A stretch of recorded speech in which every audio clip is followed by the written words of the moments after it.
तर मला आज उठायला फार उशीर झालेला होता. मग मी विचार करत होते, की आता डब्याला शाळेत जायला उशीरच होणार आहे. मग पटकन होणारी भाजी कोणती? म्हणून विचार करत होते. तर मला आठवलं रात्री मी म्हणजे मेथीची भाजी निवडून ठेवलेली होती. मग मी म्हटलं चला मेथीच करूया. तर इथे मी एक पेंडी मेथीची स्वच्छ धुवून बारीक त्याचे बारीक असं म्हणजे चिरून घेतले थोडं-थोडं. इथं आहे एक लसणाचा गड्डा घेतलाय मी पूर्ण आणि तो थोडा-थोडा ठेचून घेतलाय. टोमॅटो घेतले. टोमॅटो ऑप्शनल आहे. तुम्हाला आवडत असतील घालू शकता, नाहीतर काही प्रॉब्लेम नाही. इथे आहे हळद, शेंगदाण्याचं कूट आणि लाल तिखट. लाल तिखट ऐवजी तुम्ही ते मिरचीचा ठेचा जो असतो तो पण यूज केला तरी खूप छान. कारण आणि मी इथे घालत नाही कारण मला होता उशीर होत होता त्यामुळे. आणि शेंगदाण्याचं कूट तर आहे आणि पाणी वापरायचं नाहीये. इथे कढई ठेवली मी गरम व्हायला, तर तेल टाकते मी त्यामध्ये.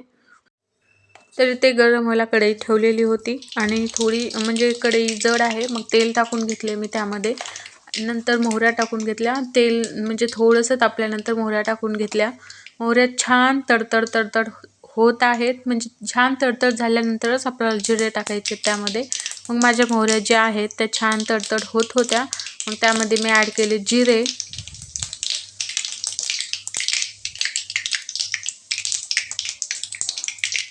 जिरे छान म्हणजे लालसर कलर आल्यानंतर त्यामध्ये मी लसूण ॲड केले आणि लसणाला थोडंसं कलर लाल येईपर्यंत थोडं मी हलवून म्हणजे खाली मग परतून घेणार आहे लसणाला.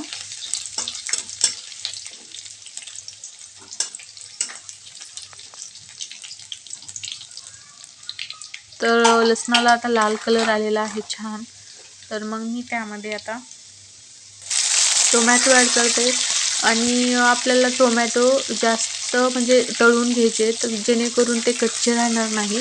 कारण आपण पाणी न यूज करता भाजी करणार आहे. ही डब्यासाठी नेणारी सुकी भाजी आणि डब्यासाठी नेणं करणार आहोत आपण. त्यामुळे तेल पण थोडंसं कमी टाकायचं. कारण तेल आणि सुकी भाजी असल्यामुळे पाणी न टाकल्यामुळे तेल बाहेर येण्याची शक्यता असते. त्यामुळे टोमॅटो व्यवस्थित परतून घ्यायचे. जास्त मऊ होऊ द्यायचे टमाटे पण.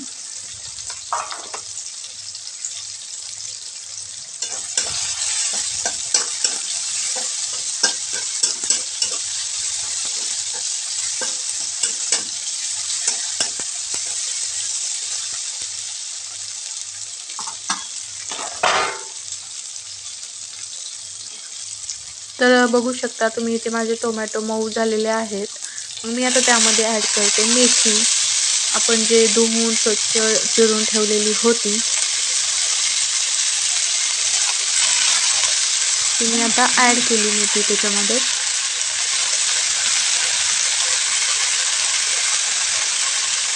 आणि खूप झटपट होणारी इझी रेसिपी आहे. तुम्हाला पटकन कुठे जायचं असेल आणि भाजी पोळी काही करायची असेल तर मेथीची भाजी तुम्ही करू शकता. तर आता ते मेथी जी टाकलेली आहे मी व्यवस्थित ते तेलामध्ये परतून घेते.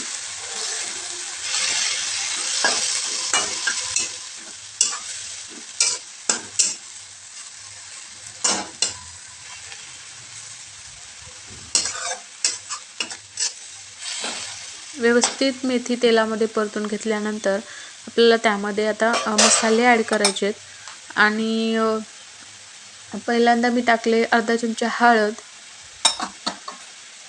आणि पालेभाज्या ज्या असतात पालेभाज्यांना कधीही मिरचू हे जास्त टाकायचं कारण टेस्ट लागते. तिखटच जास्त म्हणजे पालेभाज्या छान लागतात. त्यामुळे मी ते अख्खा 1 चमचा म्हणजे लाल तिखट टाकलेला आहे. आणि इकडे माझ्याकडे गरम मसाला होता.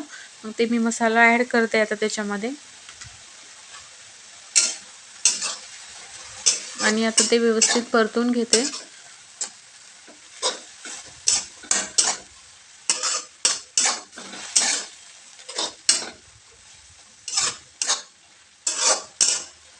आणि तुम्ही यामध्ये कुठलीही डाळ घालू शकता. पण तुम्हाला तुमच्याकडे जर मेथीची भाजीची क्वांटिटी कमी असेल तर तुम्ही त्यामध्ये डाळ ॲड करू शकता.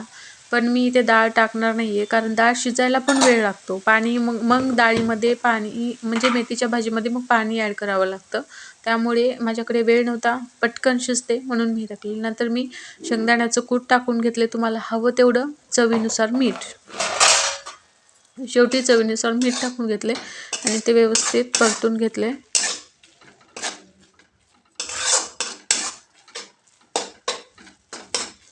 तुम्ही बघू शकता त्या मिठाचं आणि ते आपण धुवून घेतलेली जी मेथी असते त्याचंच किती पाणी सुटलेलं आहे.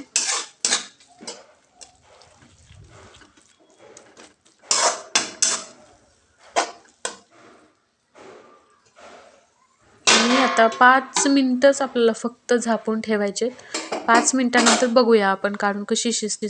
तर आता 5 मिनिटं झालेले आहेत. मी आता त्यावरचं जे मी झाकलेलं होतं ताट ते मी काढून बघते. भाजी शिजली आहे का? 5च मिनिटं झाले. बघा भाजी शिजत आलेली आहे आणि मऊ झाले चांगले. टमाटे पण मऊ झाले. भाजी तर म्हणजे भाजीला शिजवण्याची गरजच नाही आहे. ते थोडंसं पाणी आटलं की झालं मधलं. मग आता इथे भाजी शिजली आहे माझी. तर इथे आपली डब्यासाठी झटपट बनवलेली मेथीची भाजी तयार आहे.